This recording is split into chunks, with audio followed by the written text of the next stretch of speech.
Five News, High Views, High Five. Hai sahabat Kompas.com, High Five kembali lagi dengan berita dan informasi terpopuler untuk hari ini. Dan inilah 5 berita terpopuler edisi 5 April 2022. Kita awali High Five hari ini dengan aksi aktivis Greenpeace yang memblokade 2 kapal tanker saat akan melakukan pemindahan minyak asal Rusia di perairan Denmark. Dari 2 kapal tanker ini diketahui salah satunya merupakan kapal tanker raksasa Pertamina Prime milik BUMN Minyak Indonesia Pertamina. 11 aktivis organisasi tersebut menghadang kedua tanker dengan menggunakan kayak dan juga berenang. Greenpeace sendiri menyerukan embargo terhadap minyak asal Rusia atas invasi yang dilakukan ke Ukraina sejak 24 Februari lalu.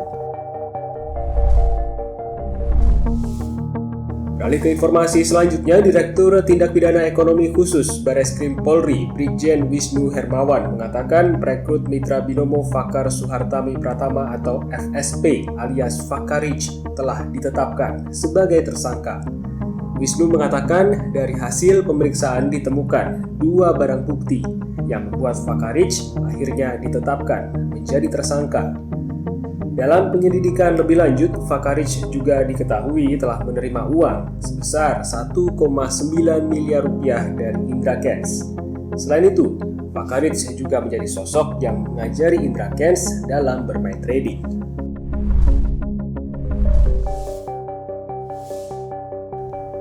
Beralih ke informasi seputar konflik Ukraina dan Rusia. Otoritas Ukraina menemukan jasad 5 warga sipil dengan tangan terikat di Motizin, Ukraina. Dari jasad-jasad tersebut, diketahui beberapa diantaranya adalah keluarga wali kota Motizin, yakni wali kota Motizin, Olga Sukhenko, suami, dan juga putranya. 4 jenazah tersebut ditemukan di hutan pinus dan 1 jenazah ditemukan di sumur kecil.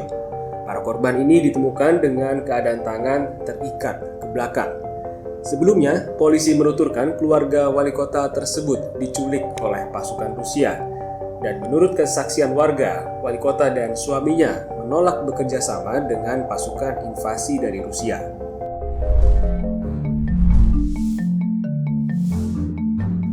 Spanduk bergambar Panglima TNI Jenderal Andika Perkasa berkaos palu arit terpasang di Tanah Abang dan juga Menteng, Jakarta Pusat.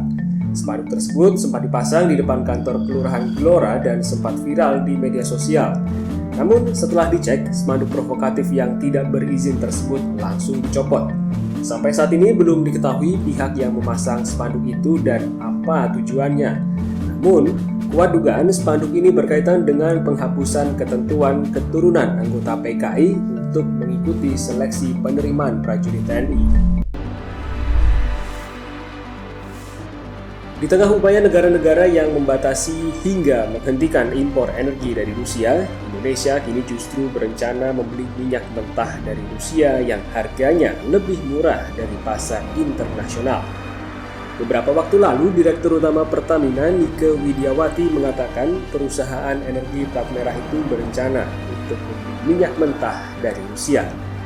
Menanggapi hal ini, Kementerian Luar Negeri Republik Indonesia menegaskan Indonesia bebas bekerja sama dengan negara manapun, termasuk dengan Rusia, kecuali terdapat sanksi yang telah diatur oleh Dewan Keamanan Perserikatan Bangsa-Bangsa atau PBB. Itu tadi 5 berita paling populer untuk hari ini. Kompas.com, jernih melihat dunia.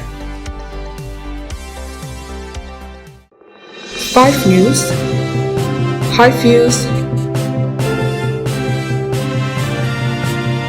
High Five.